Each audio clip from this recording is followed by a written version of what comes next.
Pronto.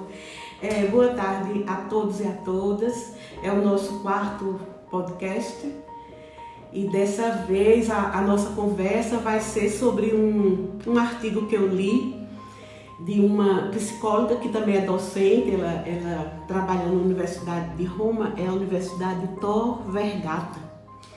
Ela se chama Angela Mammana. Ela afirma nesse artigo que escrever melhora a vida. E ela diz isso com dados científicos, né? Então ela explica por que escrever melhora a vida. Porque os eventos dolorosos da nossa vida, eles são armazenados no nosso cérebro. Fica tudo guardado. Aí eu fiquei pensando, o que é evento doloroso? Então, seriam aquelas fortes emoções que nós temos ao longo da vida. Pode ser uma grande raiva, uma grande mágoa, um ressentimento, às vezes os segredos escondidos debaixo de 7 capas, às vezes as coisas assim que a gente não quer falar e que diz assim, não, isso aí foi tão forte para mim que eu vou botar uma pedra em cima. Eu escutava muito isso, a minha família falava, vamos botar uma pedra em cima disso.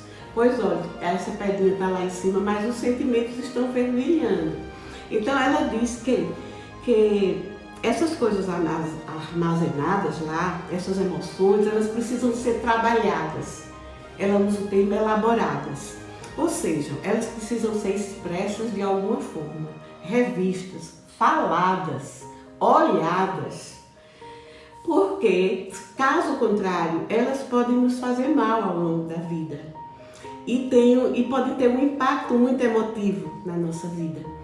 E Jung, sobre esse mesmo tema, dizia que aquelas emoções guardadas, não olhadas, não trabalhadas, elas podem virar fantasmas. E sobre essa premissa, a professora Angela sugere que é muito bom, saudável, escrever os sentimentos, as emoções, porque isso ajuda a descomprimir o cérebro e tirar a sobrecarga do cérebro. Eu já fiz isso, sob uma forte emoção, eu escrevi em várias folhas. E aquilo até as lágrimas puxou de mim, né? Porque essas emoções ficam escritas no corpo também, né?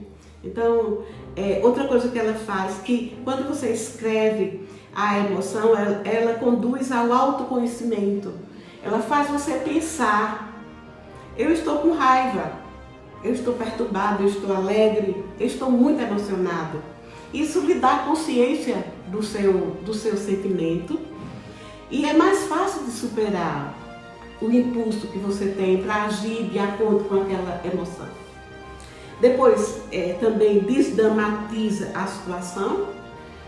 Muitas vezes, em algumas situações, a emoção nos faz ver os acontecimentos e as situações assim como um grande drama. E o fato de parar para escrever ajuda a dar o devido lugar, né, àquela situação. Liberta as emoções, porque a escrita pode ser um instrumento de cura. Inclusive é usado esse método em algumas terapias, né?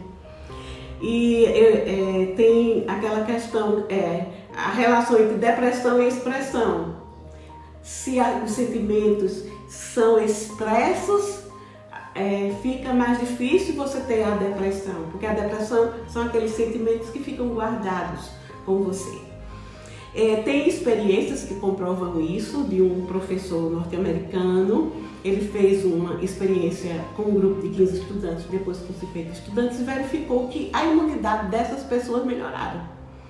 Depois daqueles que escreviam 15 minutos por dia durante 4 dias seguidos, e outros 20 minutos por dia.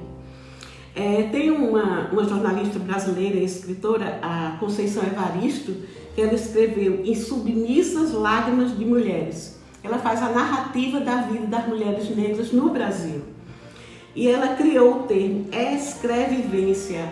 Escrevendo as vivências você se vê. Então também é um depoimento muito bonito sobre a escrita. Como fazer? Você pode fazer poesia, você pode escrever contos, diário, autobiografia, ou ter o seu caderninho de emoções. e você coloca aquele caderninho de emoções.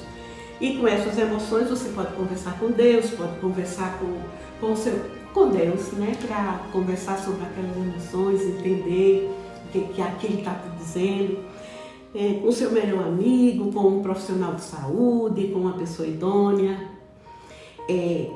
Ela aconselha nesse artigo que você escreva manualmente, lentamente, de forma cursiva, porque dessa forma, quando a gente escreve manual de forma cursiva, trabalha a memória, trabalha o pensamento e trabalha a linguagem.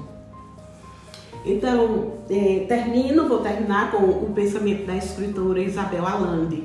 A escrita é uma longa introspecção, é uma viagem à caverna mais escura da consciência, uma lenta meditação. Então, veja, eu deixo agora julho, férias, talvez alguns estejam de férias, talvez alguns vão viajar, talvez alguns estejam mais tempo em casa. Então, vamos fazer esse ensaio de escrever as nossas emoções e vamos ver o que dá. Muito obrigada!